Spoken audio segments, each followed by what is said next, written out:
Welcome on Texas football. I'm Bobby Burton, your host, joined by Gerry Hamilton. We're here to talk a little defensive grades. Longhorns have just been going at it on defense this year, Gerry.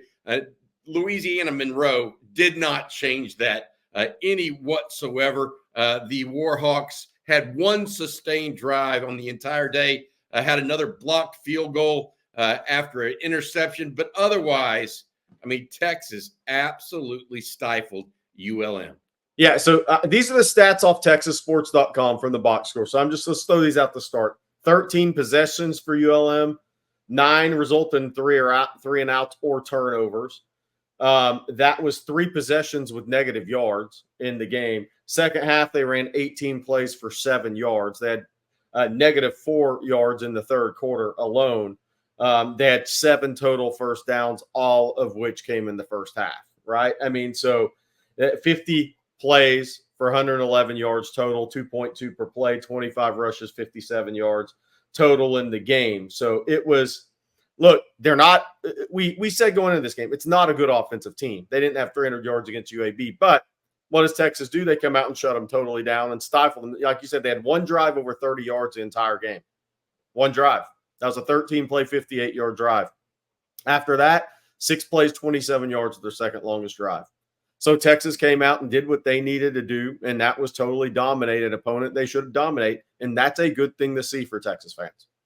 I got to say that we'll get to the final grade of the defense overall eventually here, but I think that what Gerry just said in the final score relays this to me. You give up only 3 points in a football game. Your grade is probably going to be pretty good.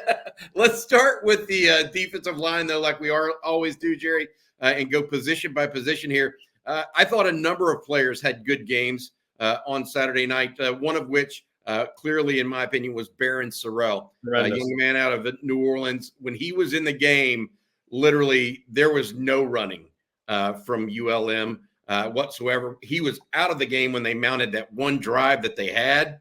But when he was in, man, they had a hard time squeezing anything through that there. And I just liked what he had to do. Vernon Broughton created some real pass rush, I thought, on Saturday night. Alfred Collins started off with a good run stop. The first play of the game was a run stop behind the line of scrimmage for Alfred. You look at it all, Gerry, they've got a clear rotation now as well. The first string defensive line is clearly Broughton, Alfred Collins, Trey Moore, along with Barron Sorrell. The second string right now is Jermaine Lolay and Bill Norton on the interior, Colin Simmons, as well as Ethan Burke on the outside. Justice Finkley subs in sometimes for that group, but pretty good overall group they've got going right now. They were able to run at times against Texas, but not in the second half. Texas made either a slight adjustment at halftime or decided to stop rotating in so many new bodies because I saw Alex January, I saw Ty Anthony Smith all playing in the first and second quarter. Now those are good young players, but they're not top line guys quite yet. Right. And I think that Sark and PK and Johnny Nansen said, let's shut them down. And that's exactly what they did. What did you think of the defensive line overall, Gerry, in this performance? Yeah, I give the group an A as a whole. I thought Alfred Collins played well. Like you said, I thought Vernon was disruptive. I thought Ethan Burke had a presence in the game as well. So added back. Yeah, Colin Simmons this wasn't really a Colin Simmons type of game for him. This isn't the opponent that he's going to come screaming off the edge against, but he still had a couple of quarterback pressures in there. I believe maybe credit with one for sure. So I give him an A as a whole. I thought Barron Sorrell was the defensive line MVP in this game, even though through limited snaps. I thought Ethan Burke had a presence. So they had multiple guys on the edge that had a presence. They had multiple guys on the interior that had a presence. And I will say this. I thought UL Monroe's offensive line competed really hard. And that was a team who came in with an identity to run the football. And they did have they were hardy, that the running back ran hard. He made a couple of plays for himself. But I thought the defensive line, what more can you ask for? You do your job and you hold the team to 57 rushing yards on 25 attempts. When they had the rush for over 100 yards to have a chance to score in this game. realistically. Yeah, I agree with that. I thought Jermaine Lole looked He's good, very by good. the way. Yeah. I think he actually right now is looking a little bit better than Bill Norton Yeah. in that interior on the defensive line. He's kind of anchoring things. He ended up with a couple of tackles, which is somewhat rare for a defensive tackle to get more than one. When your responsibility really is to jam things up in there and get that. And we need to add in that it's special teams, but it matters because it was Alfred Collins. They had the low far left snap, I think, on the field goal. Collins blocked that field goal, so you got a field goal block out of your D-line unit as well. All right, let's talk about that defensive line grade in this game. I'm going to go A, not an A plus. I don't know. Look, I'm picking nits at that. Yeah, exactly. I think that they had a dominating performance. They had maybe a lapse in the second quarter, but other than that, it was thoroughly dominating. To your point, 8 yards in an entire half of football. Your defense is doing something right, and it starts up front with the big guys. Yeah, no doubt. And I give them an A as well. Look, you been a bit of sack away from an A plus, right? I mean, they did attempt 25 passes in the game, but it's an A. You hold a team to 111 yards on 50 snaps. Your defensive line's playing at a high level in that game. All right, let's talk about the linebackers. But before we do, I want to say thank you to our sponsor. The sponsor of the defensive grades is Flat Creek Estate Winery. It's a winery that's just minutes from downtown. They've won award after award this year for their vintage wine, Super Texan. Super Texan is now available at your local Specs, HEB. I think it's the Whole Foods. No. Super Texan is now available at your local Specs, so give it a try. Flat Creek is also a gorgeous venue with barbecues and wine tastings every single weekend. It's perfect for a day date with your significant other. That's Flat Creek Estate Winery. We appreciate them. University of Texas owned, alum owns it. Proud to sponsor with them. They also have the wine garden there on game days as well, right across from DKR. All right, Jerry, linebackers. I went back and forth on this because I felt like Anthony Hill was ultra disruptive. I felt like Leon Galafau had a safety and a sack. Also made some other good plays, good stops. I thought Maurice Blackwell played well in this contest. And then really, I'm not so sure this wasn't David Benda's best game as a Texas Longhorn. When I look at positions that have improved, and not necessarily year over year, but just period, that group has a star, if not a star in the making, a star right now in Anthony Hill. And then they have David Benda, who is a guy that's sat there and developed and worked hard. He's playing well. Mo Blackwell's playing well. He sniffed out a screen. LaFau, one of those heady players. I gave this group an A plus, which is weird because I do think they missed a couple tackles, but I felt like this may have been the best overall game from the linebacker group as a whole because almost all of them contributed. Yeah, I go A plus too. Now, it wasn't a team that I think can stress them on the perimeter necessarily from the linebacker position, but you look at what their job was and how they performed their task. So I give them an A plus. You had a turnover. Anthony Hill, who, by the way, started high stepping at 23, which was funny to see. You had the turnover on the interception. You had 2 sacks from the linebacker position. You had a safety from the linebacker position. LaFau with back-to-back plays there on that goal line when they had ULM backed up. And you had enough plays around that from Blackwell and Benda. So I give it an A plus. Does that mean it's a perfect grade? I can't say that, but I give them an A plus because they created turnovers, they created points, they created momentum with their plays, and they were all productive in this game in their own way. And most importantly, the tasks they were asked to perform, they performed it about as well as you could ask. Yeah, I'm looking at it, and I just felt like David Benda is showing some real development. He chased a guy down to the outside and remained under control, sniffed out a one of those delayed handoffs, almost like what do they call that? It was almost like just a delay, but It went to the opposite side. It was a backside cutback. Benda sniffed that out 2 different times.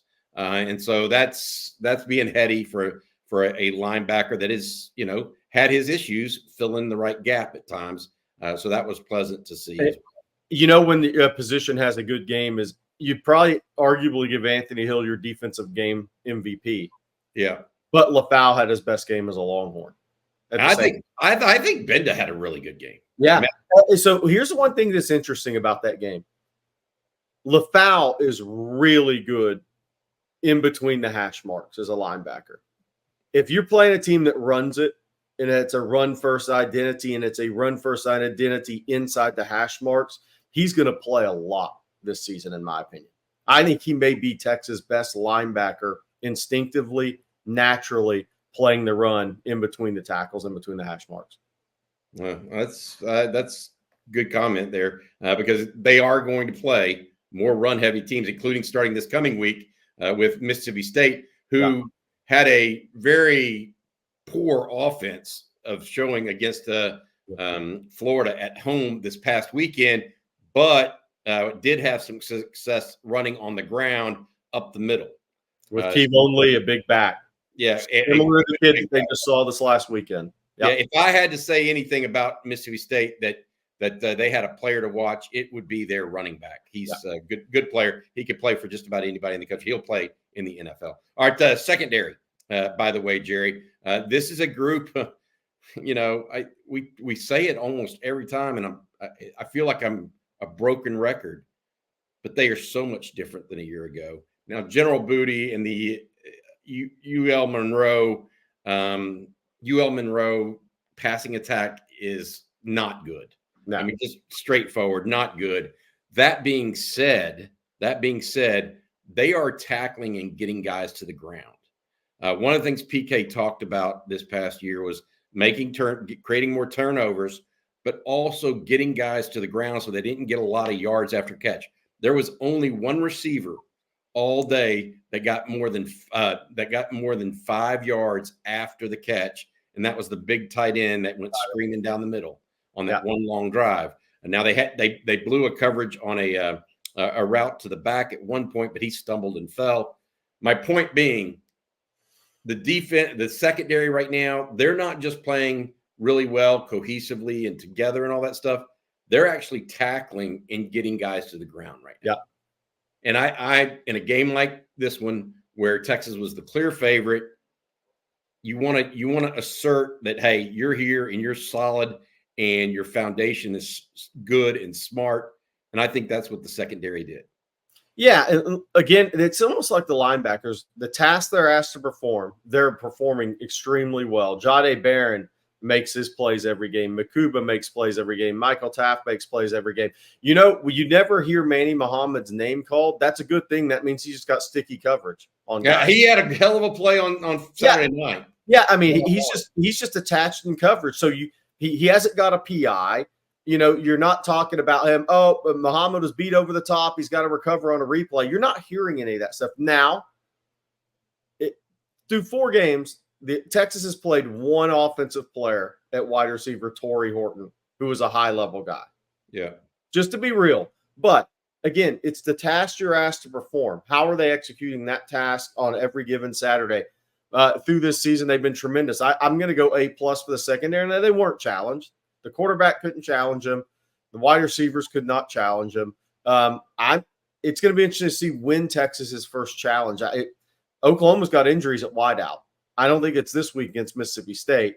It's probably going to be Georgia. It's the first time they're challenged with athletes on their caliber that can go down the field on them a little bit. It hadn't happened this season. So with the task they're asked to perform, A+ Saturday. Yeah, I'm good with an A. Because I thought that the linebackers of this group, the linebackers had the best game of defensive line, secondary. I thought this was a very good linebacker game. So I went with an A for the defensive backs, Jerry. Defense overall, though, I went A+. Gotcha. Look, 50 plays for 111 yards. You don't do that these days. The Longhorns now have only given up 2 touchdowns through 4 games. Give me a break. This is the best Texas defense since. I mean, I don't even know what to say. But they are getting off the field on 3rd down. Okay. They are creating negative plays, even if it's not negative plays in the form of sack, like an overwhelming number of sacks. They're batting down passes. I mean, they're being very convincing to me that they are able to put up dominating stats week after week against opponents that are, quite frankly, inferior. And that is something that Texas has had a problem with for 10 years, even part of Pete Kwiatkowski's time in Austin, right? And this sort of effectiveness is just rare. And I think we need to appreciate the fact that Pete Kwiatkowski and Johnny Nansen right now have a defense that actually works and plays together on every level. Now, this doesn't mean they're perfect. It doesn't mean they won't give up big plays or what have you. That's football. But it feels like they are playing better than the sum of their parts right now. Yeah, 100% agree. And communication, I think everything's tied together with this defense. I think they're playing at a high level. I give them an A+ as well because, again, task at hand. What's your task? How did you perform that task? And they did so. Look, there's always going to be a couple of leaky plays because other Division I teams have players too, but there wasn't any big busts like last week, right? And I'll say this, they played without Derek Williams. Jelani McDonald, obviously, they didn't play much or at all in the game, Bobby. I don't know if you noticed. So they were able to hold both of those safeties out. So they played without their number 3 and 4 safeties in this game. You saw a young guy, at Texas, Javion Cole, come off the bench, make a play, right? But Texas was able to do this while resting players and not forcing them to play. And the thing I look at is the bigger picture, Bobby, is like Ole Miss isn't on the schedule. Tennessee's not on the schedule. So, and I'm looking at this saying, who's going to put up 30 points against Texas this year? I don't see that team right now on the regular season schedule. That's pretty good. That means your defense is playing at a high level because in years past, you would say this team's going to hurt Texas pretty badly. Oh, you would think about it going in. They throw the ball really well, and the secondary at Texas right now is not very good. So TCU is going to score right at 30 against them. Yep. Even though TCU's not a powerful offensive team at all, like they were like last year, they just weren't. Yet you knew Texas had a weakness. Yes, a defined weakness. This year they're playing without a defined weakness and playing better as a group overall. You mentioned that Javion Cole interception. I should mention this. Nice to be a guy that actually is alert, right, on a flea flicker in the fourth quarter when you're up by 48 points. Heady play there by the young man out of San Jose State. Happy for him there as well. Another game with 2 more takeaways, by the way, for the Longhorns. So that they are on a good track right now with number of takeaways this season too. All right, special teams, Jerry, before we let people go, I want to mention this. I did not see anything out there that was extremely special. You mentioned the block kick by Alfred Collins on the field goal attempt. But, man, I have an issue right now maybe a little bit with Texas's punt return team. They are getting flagged on penalty after penalty, whether it's Leonga Lafau, Amari Niblack, Warren Roberson. They're having some punt return issues that could – I mean, at one point it cost them, 11 yards on a re-kick. They've got to get that out of the system and out of it quickly.